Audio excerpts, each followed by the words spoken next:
Who were the worst presidents in American history? I know a lot of people are going to say that it is our current president, but I just have to ask you, did he promote and let slavery grow? Did he abandon any curtailing of slavery? And did he delay the growth of civil rights after the Civil War? No.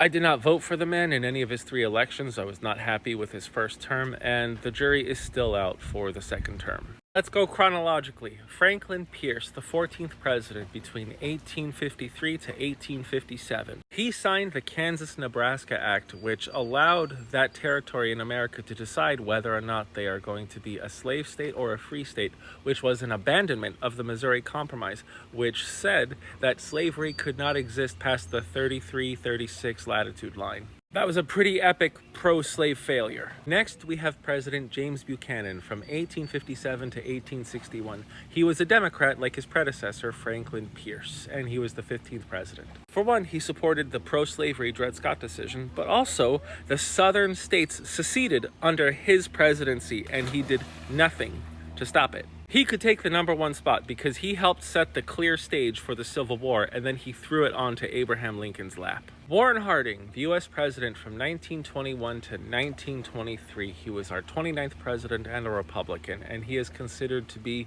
by far, the most corrupt president in American history. A lot of historians also consider him to be the most incompetent because many times while in office he said he was not qualified for this position. And his presidency, or at least the corruption of his presidency, has a lot of similarities to the first term of our current president and his current term right now.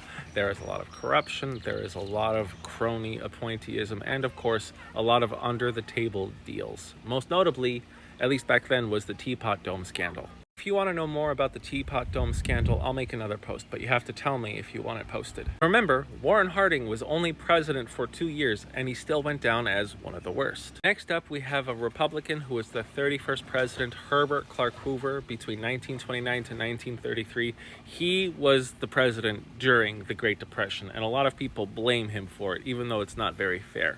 One thing he got horrendously wrong was that he denied and delayed a lot of direct federal aid to try to restart or help the economy, and a lot of economists think that that was what helped make the Great Depression so bad. I think it was also the Hawley-Smoot tariffs. And purely for the Watergate scandal and the overall corruption that it entailed, we have the 37th president, Richard Milhous Nixon, who was the president from 1969 to 1974. The Watergate scandal was so bad because President Nixon's administration was caught illegally wiretapping a whole bunch of civilians and other politicians, which was just such a huge breach of privacy, and it was a huge abuse of presidential power, at least for the time.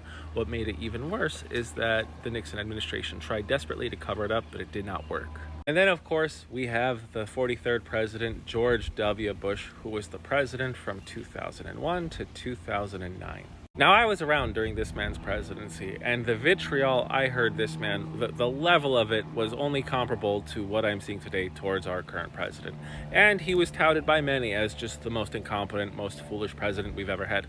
I mean, under his presidency, we saw the beginning of the Great Recession, which happened at the end of 2007, even though most people think it started in the beginning of 2008. He's also the reason why we had that prolonged conflict in Iraq, known as the Iraq War, and all of that, the invasion, everything, was based off of false intel. But to me, and to many historians, the creme de la creme, or the worst of the worst presidents that America has ever had, was most likely Andrew Johnson, the 17th president. He succeeded Lincoln, and he took over from 1865 to 1869. This former president opposed the 14th Amendment, and he fought Congress against key Reconstruction laws. He is the reason why Reconstruction ended so early after the Civil War, and he is the one who set America back at least a century, or at least half a century, in equality and overall civil rights. He pardoned thousands of former Confederates, especially ones that were formerly in office. He allowed them to take office and pass a lot of Jim Crow laws.